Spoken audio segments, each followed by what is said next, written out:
Comme on a vu dans le Shiur, c'est facile de croire en Dieu, en Hachem.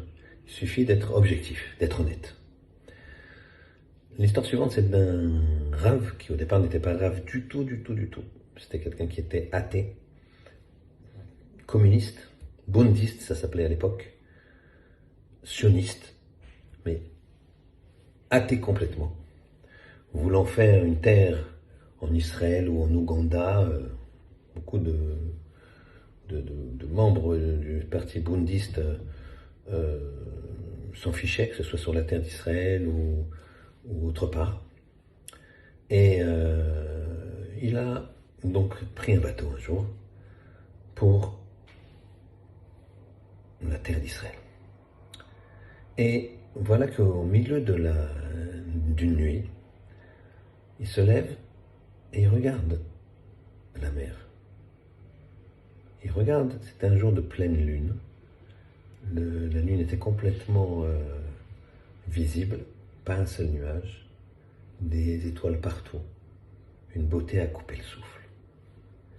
Et là, cet homme athée, il témoignera lui-même. Il va faire tout un process pour devenir rare en finalité. Mais là, il dit, j'étais quelqu'un d'athée, profondément athée, avec une certaine logique, avec une culture. Quand j'ai vu ce paysage, les larmes me sont montées. Je me dis, c'est impossible.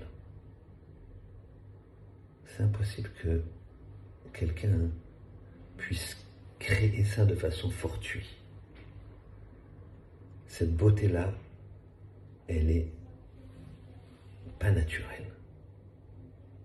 La nature ne peut pas former une telle beauté, un tel équilibre. Il y a un être au-dessus de ça. Il s'est rendu à l'évidence que le monde ne peut pas avoir été créé comme ça fortuitement par un Big Bang.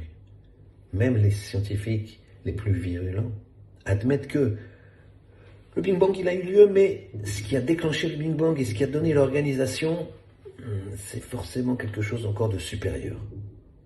Autrement dit, ceux qui sont honnêtes, ils valident qu'il y a l'existence d'Hachem, l'existence de Dieu. Ouvrons les yeux, soyons honnêtes, regardons la génétique, regardons la nature, regardons le monde autour de nous, le corps humain, et vous verrez que l'existence de Dieu est évidente. Une fois qu'on a l'existence de Dieu, eh bien on a le programme qui veut qu'on fasse. Le mode d'emploi, c'est la Torah. Alors, ouvrons les livres. Shabbat Shalom.